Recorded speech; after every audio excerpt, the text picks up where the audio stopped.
Assalamualaikum warahmatullahi wabarakatuh. Alhamdulillahilladzi arsala rasulahu bil huda wa dinil haq liyudhhirahu ala dini kulli wa kafa billahi syahida. Asyhadu an la ilaha illallah wa asyhadu anna Muhammadar Rasulullah la nabiyya ba'da amma ba'du. Yang terhormat teman-teman yang menyaksikan video ini, dan perkenalkan, nama saya Syafjana Maliani Gustin.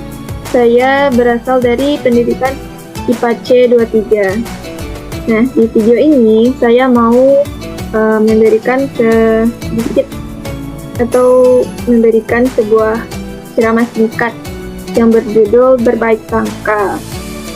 Nah, teman-teman pasti sudah tahu kan, berbaik sangka atau juga dikenal dengan istilah husnuzon, yaitu sikap mental yang senantiasa memandang diri sendiri, orang lain, bahkan Allah Subhanahu wa Ta'ala dengan pikiran, sangkaan, anggapan, dan pendapat yang baik dan positif begitu. Nah, kalau berbaik sangka itu husnuzon. Nah, kalau berburuk sangka itu adalah suudzon. Nah, suudzon itu sama dengan kita menjelekkan orang lain atau menggunjingkan orang lain. Nah, menggunjingkan ini sama ibaratnya dengan memakan bangkai saudara kita sendiri yang sudah mati. Nah, Allah Subhanahu wa Ta'ala melarang berburuk sangka sebagaimana firman-Nya yang terdapat dalam surat Al-Hujurat ayat 12 yang artinya, hai orang-orang yang beriman, jauhilah kebanyakan purbasangka atau kecurigaan, karena sebagian dari purbasangka itu dosa, dan janganlah mencari-cari keburukan orang lain, dan janganlah menggunjingkan satu sama lain. Adakah orang di antara kamu yang suka memakan daging saudaranya yang sudah mati? Maka tentulah kamu merasa jijik kepadanya. Dan bertakwalah kepada Allah, sesungguhnya Allah Maha Penerima Taubat lagi Maha Penyayang. Nah, Rasulullah SAW juga melarang kita berburuk sangka atau suudzon, sebagaimana hadis yang berbunyi dari Abu Hurairah radhiyallahu anhu bahwa Rasulullah SAW bersabda, jauhilah berprasangka buruk, karena prasangka buruk adalah ucapan yang paling dusta. Hadis riwayat Bukhari. Nah, contohnya saja contoh nyata dari berbaik sangka gitu. Ketika kita melihat seseorang atau teman kita saja yang dia datang terlambat begitu, dia datang terlambat ke masjid untuk sholat berjamaah. Nah, jangan kita langsung bernegatif thinking atau berburuk sangka begitu, bahwa teman kita ini orangnya malas karena dia datang terlambat ke masjid, terus dia tidak terlalu peduli dengan ibadahnya begitu. Nah, seharusnya kita berpikir positif begitu atau berbaik sangka. Mungkin saja teman kita ini dia sedang mendapatkan musibah saat menuju ke masjid begitu, atau dia ada urusan yang mendesak dalam perjalanannya. Dengan berbaik sangka, kita akan lebih cenderung untuk membantu dan memahami situasinya dengan lebih baik. Selain itu, berbaik sangka juga dapat tercermin dalam hubungan antara sesama. Misalnya, ketika seseorang melakukan kesalahan, misalkan teman kita melakukan kesalahan begitu, jangan langsung kita langsung berburuk sangka, yang mana akan membuat dia tersinggung gitu. Misalnya teman kita ini sedang kesulitan ekonomi begitu. Nah, jangan kita langsung menanggapi, wah ini kamu mungkin kurang banyak sedekahnya begitu. Nah, jangan kita langsung memberikan pendapat seperti itu, yang nantinya akan langsung membuat dia merasa tersinggung, dan kita tidak boleh langsung menuduh seperti itu. Kita dapat berbaik sangka bahwa mungkin teman kita itu sedang diberi cobaan oleh Allah agar derajatnya bisa naik begitu. Nah, dengan berbaik sangka, kita dapat menyelesaikan konflik dengan lebih baik dan membangun hubungan yang harmonis antara sesama teman kita tadi begitu. Nah, berbaik sangka ini ada macam-macamnya loh, teman-teman. Yang pertama yaitu berbaik sangka kepada Allah Subhanahu wa Ta'ala. Orang yang berbaik sangka kepada Allah Subhanahu wa Ta'ala akan senantiasa bersyukur atas semua kenikmatan yang Allah berikan kepadanya dan bersabar atas semua cobaan yang Allah berikan kepadanya. Nah, mengapa kita harus bersyukur kepada Allah Subhanahu wa Ta'ala? Allah Subhanahu wa Ta'ala telah memberikan karunia dan kenikmatan yang tidak ternilai harganya kepada kita yang manusia ini. Maka sudah seharusnya kita sebagai manusia ini untuk bersyukur kepada Allah Subhanahu wa Ta'ala. Lalu, mengapa kita harus bersabar atas semua cobaan yang Allah berikan kepada kita? Nah, Allah Subhanahu wa Ta'ala memiliki sifat-sifat sempurna dan tidak mungkin. Allah Subhanahu wa Ta'ala memungkinkan keburukan atau memberikan cobaan kepada hamba-hambanya. Kenapa? Agar setiap cobaan dan ujian yang Allah berikan kepada hambanya itu bertujuan untuk menguji keimanannya atau untuk Allah ingin mengangkat derajat hambanya begitu. Nah, kita jangan langsung berburuk sangka, kita bisa langsung berbaik sangka akan hal itu. Lalu ada berbaik sangka kepada diri sendiri begitu.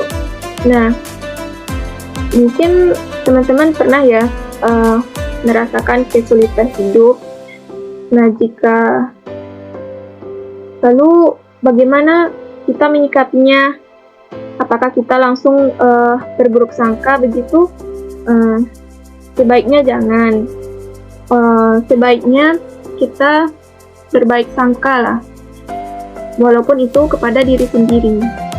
Seseorang yang berbaik sangka kepada diri sendiri akan memiliki sikap yang percaya diri, optimis, dan bekerja keras. Nah, andaikan kita berburuk sangka nih, maka seseorang yang berburuk sangka kepada diri sendiri akan merasa pesimis dan tidak percaya diri, dan juga bisa malas untuk berusaha. Yang ketiga, ada berbaik sangka kepada orang lain. Kita sebagai manusia, tentulah kita dianggap sebagai makhluk sosial, karena manusia selalu membutuhkan orang lain. Manusia selalu membutuhkan keberadaan dan bantuan orang lain. Nah, orang lain di sekitar kita pasti juga orang lain di sekitar kita juga pasti merasakan hal yang sama begitu. Nah, kita harus memperlakukan orang-orang di sekitar kita atau orang lain dengan baik dan saling menyayangi dan menghormati begitu. Karena berprasangka baik kepada orang lain akan menumbuhkan rasa harmonis dalam kehidupan bermasyarakat. Nah, sikap berburuk sangka hanya akan memicu perpecahan konflik. Banyak pertikaian dan kerusuhan terjadi karena sikap berburuk sangka kita tadi. Nah, misalnya nih, dalam kehidupan masyarakat, kita selalu berburuk sangka kepada si A begitu. Nah, jika kita selalu berburuk sangka kepada si A, maka tidak ada rasa harmonis antara kita dengan si A, dan tentu itu tidak akan memberikan rasa nyaman dalam kehidupan. Nah, apa yang harus kita lakukan? Nah, kita bisa berbaik sangka loh kepada si A. Misalkan si A ini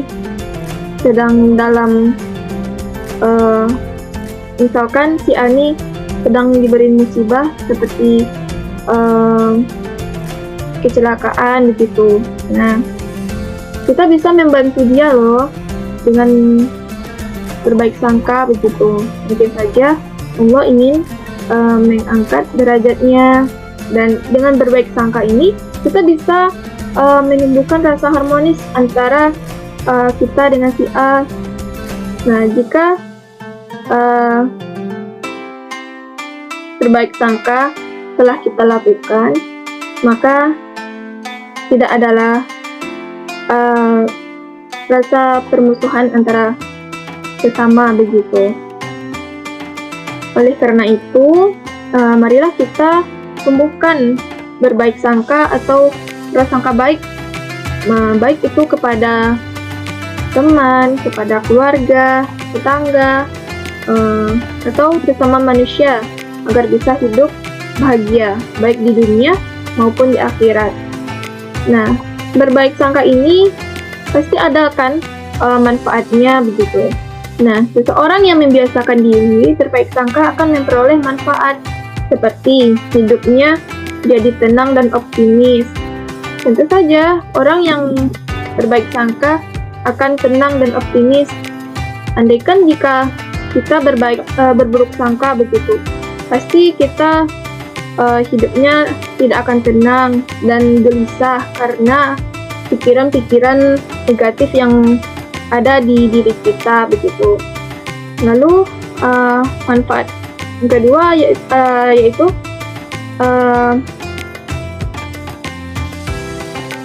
membentuk pribadi yang tangguh, lalu menjadikan seseorang teguh pendirian sebab tidak menerima pengaruh buruk dari orang lain.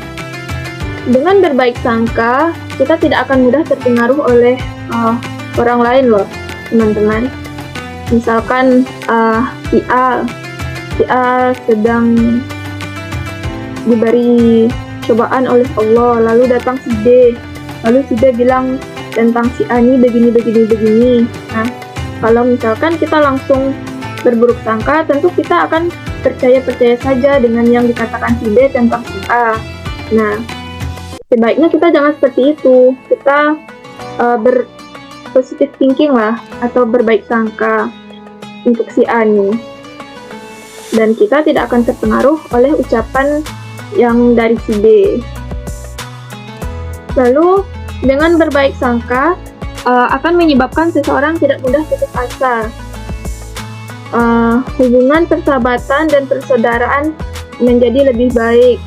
Nah, lalu terhindar dari penyesalan dalam hubungan dengan sesama, dan selalu senang dan bahagia atas kebahagiaan orang lain. Nah, itulah ceramah singkat yang bisa saya berikan. Kalau ada salah kata dan ada salah kata, ucapan atau perbuatan yang tidak sesuai dengan tempatnya, saya mohon maaf yang sebesar-besarnya. Baiklah, itu saja yang dapat saya sampaikan. Assalamualaikum warahmatullahi wabarakatuh.